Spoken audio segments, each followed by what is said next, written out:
Hey everybody, this is the Marine with Backpacking with a Hammock. Now that you have chosen the style tarp that's going to work best for you, you picked out a ridgeline, you know how to set it up. Now in the 7th episode of the Beginner's Guide to Hammock and Hammock Camping, we're going to look at ways to pitch that tarp for different weather conditions, how to stake it down, and the snakeskin.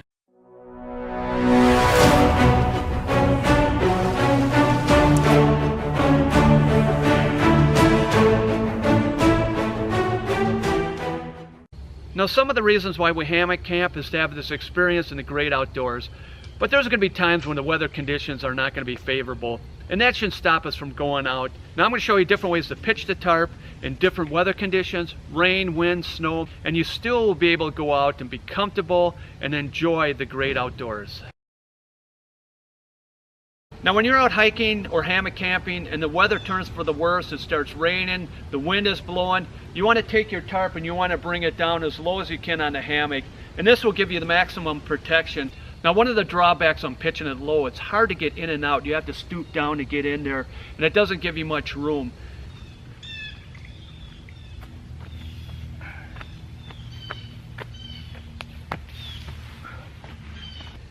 And when you're hammock camping, you want to have a view.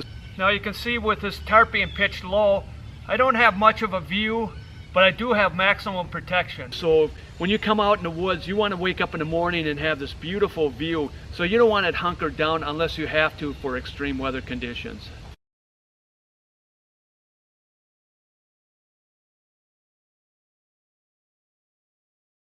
Now when you pitch your tarp high, you will be able to go in and out of it very easily. I can stand up in there, I don't have to bend over so much, it's just touching the top of my head. Now my head is barely touching the tarp, it's roomy in here, there's ventilation, and plus I'll be able to have this nice view. One thing I like about the tarp is that you can be very creative, so you come into any situation, uneven ground or weather, you can set it up that best fits you. Now my favorite way to pitch the tarp is called porch mode. Now to set the tarp in porch mode, you need either 2 hiking sticks, so if you're out hiking, you use your hiking sticks. You take the tip of your hiking pole, put it in the D-ring, and tighten her down. If not, you can just go out in the woods and find a stick and they'll work just as well. Now you want to take a stick and put a point on it, put it in the D-ring, tighten it down. You can see I have a stick on this side, or you can use a hiking pole, which I have on that side. Now when using a hiking pole or a stick, you don't want to stand it straight up. You want to angle it back.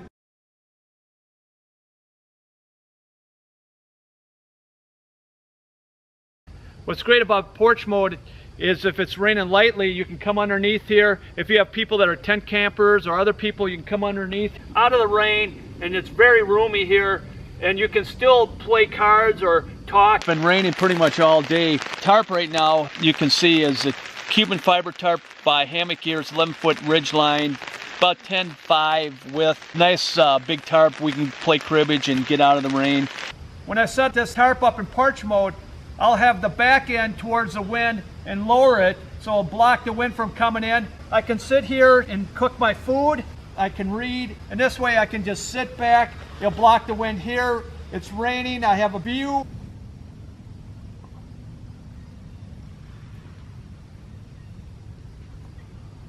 I will always pitch my tarp like this unless I know there's a severe weather conditions coming, or in the winter time I will hunker down if I know the snowstorm is coming, or if it's very windy, then I won't set it up this way.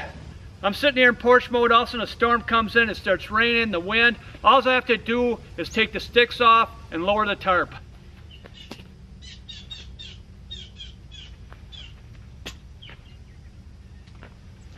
Now that's that easy and quick to lower that tarp down when all of a sudden this weather front comes in. Porch mode is just a wonderful way to enjoy hammock camping. Now there's basically 2 ways to attach a guideline to the tarp. The first is with a knot, and the second is with some type of hardware. Now there's 2 ways to use a guideline. First, you attach it to the tarp. I believe the best way to attach the cordage, if you're going to leave it connected to the tarp or separately, First, you want to put a loop knot on the end of your cordage. You take the loose end, put it through the D-ring. Then you put the loose end through the loop. You pull it through. Now this just creates a simple lark's head and attach the other end to the stake. Now the second way to use a guideline is first to attach it to the stake, then you attach it to the tarp. Now there's different types of stakes. You can even use sticks. There's Y stakes, there's shepherd hooks, there's plastic, steel, titanium. I like these mini groundhogs. They're small, and the Y stakes really hold well in weather conditions that can be adverse. Now with this MSR mini groundhog, it has a hole in there, so I'll put my Lawson reflected cordage through there and tie a knot on there. And I like to keep my cordage attached to the stake. Now this Lawson reflective cordage is really cool. It's orange so I can see it during the day. At nighttime when you shine the light on it, it reflects. So when I come to my hammock at nighttime, I don't have to worry about tripping on it or anyone else tripping on it. So when you put a stake in the ground, you don't want to put it straight up and down, because when you pull on it, they'll come out pretty easily. What you want to do is put it in an angle.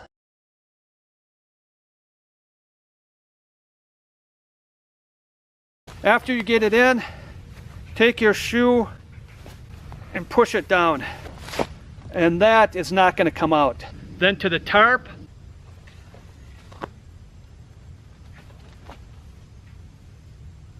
To attach the hardware to the tarp, you take some cordage about 8 inches, 25 centimeters. You make a loop, tie it in through that hole, and tie a knot on the end and burn off the ends.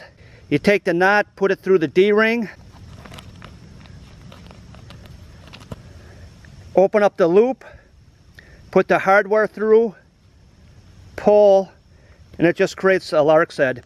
And then you tie it down to the stake. This will always stay on the tarp and you just roll it up with it.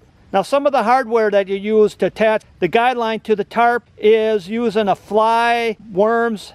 Now this is a Dutch flea. This is real small, lightweight. We attach it the same way we did with the wasp and the stinger. You bring the cordage or the guideline through that hook on the bottom. You pull it, bring it around the antenna and over the wing. Now there's many types of knots that you can use. You put the guideline through the D-ring, you pull it nice and taut, you pinch it, you set it over, bring it through that loop, you pull it tight, and then I'd add another one in. This knot will hold, it won't come undone. And what's nice with this knot is when you're done, you bring that loop that you put in to hold it secure, pull it, or to the tarp, then to the stake.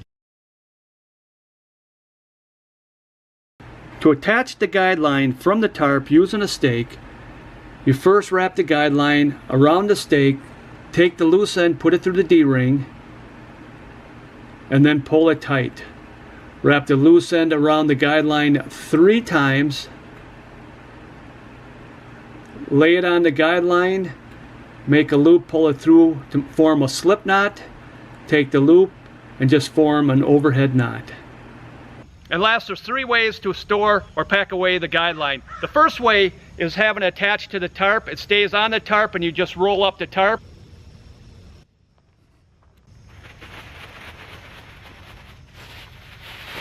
The second way is the guideline's attached to the stake and it stays on the stake and you roll it up. Now my guideline's attached to the stake and the way I store it is I wrap it around.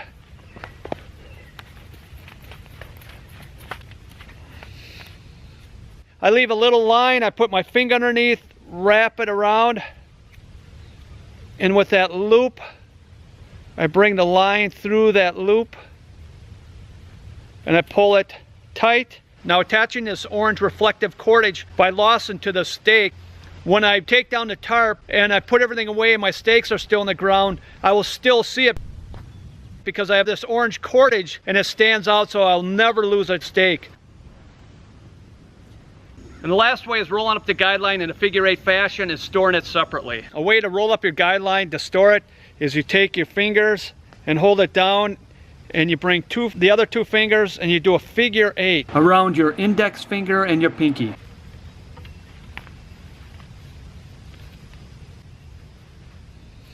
Then you take the loose end, leave about 8 inches, and you bring it around the loop. Bring it through the top loop there.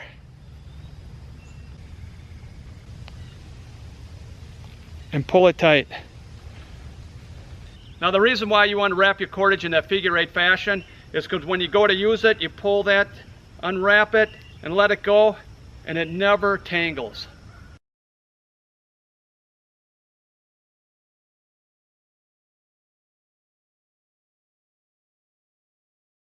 Now one thing I really recommend is to store your tarp in a snakeskin. You can see the snakeskin back there. It's made out of mesh. Some are made out of Cuben fiber. And some nylon. Some are 2 pieces. And some are 1 piece. I prefer the mesh better than the Cuben fiber because the Cuben fiber, especially that 1 piece, when it gets wet, it doesn't dry out. So when I come home, I gotta unravel it and turn it inside out to dry it out. Because one thing with Cuben fiber, it really keeps the water out. In this case, it keeps the water in. Where the mesh, it dries out a lot quicker, and it's also, believe it or not, lighter. Now I'll show you how to deploy the tarp from the snakeskin. I have 2 toggles here. I undo those and I separate them, and I come on this end and I just pull the snakeskin over to this end, come over to the other end,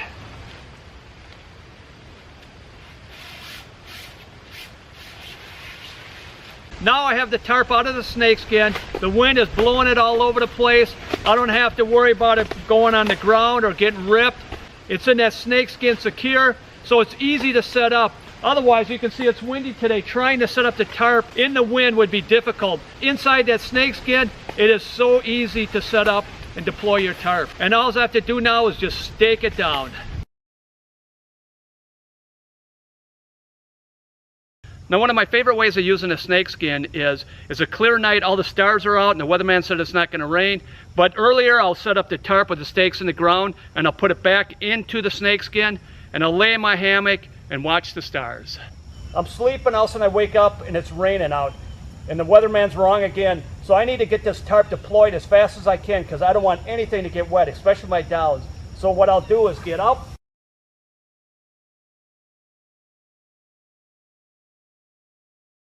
Now the first thing you want to do is deploy that tarp and get it over the hammock. Now my hammock is protected and it's dry. But the problem is underneath there, I have all my gear and I need to get this tarp deployed quick so I can get everything dried.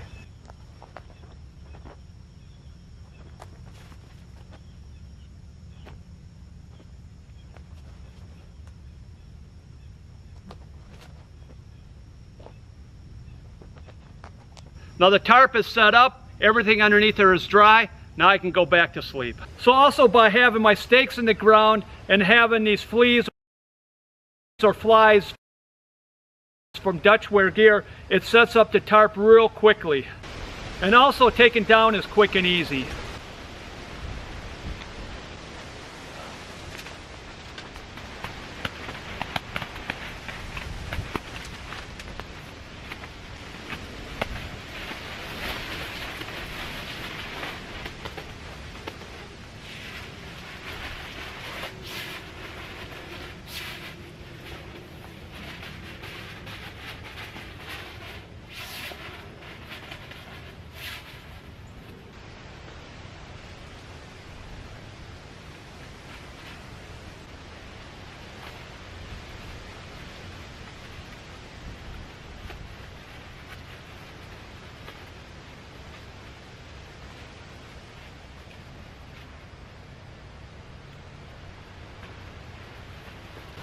And I'll finish putting it in.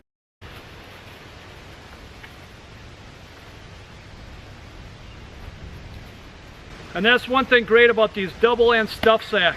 It makes it a lot easier too. Well, this concludes the 7th episode of the Beginner's Guide to Hammock and Hammock Camping. The next episode we'll be looking at different ways to get a little more comfortable in your hammock. If you like this video, please click the like button down below and share. If you found this video to be helpful and insightful, please hit that subscribe button. That just notifies you when the next video is coming out.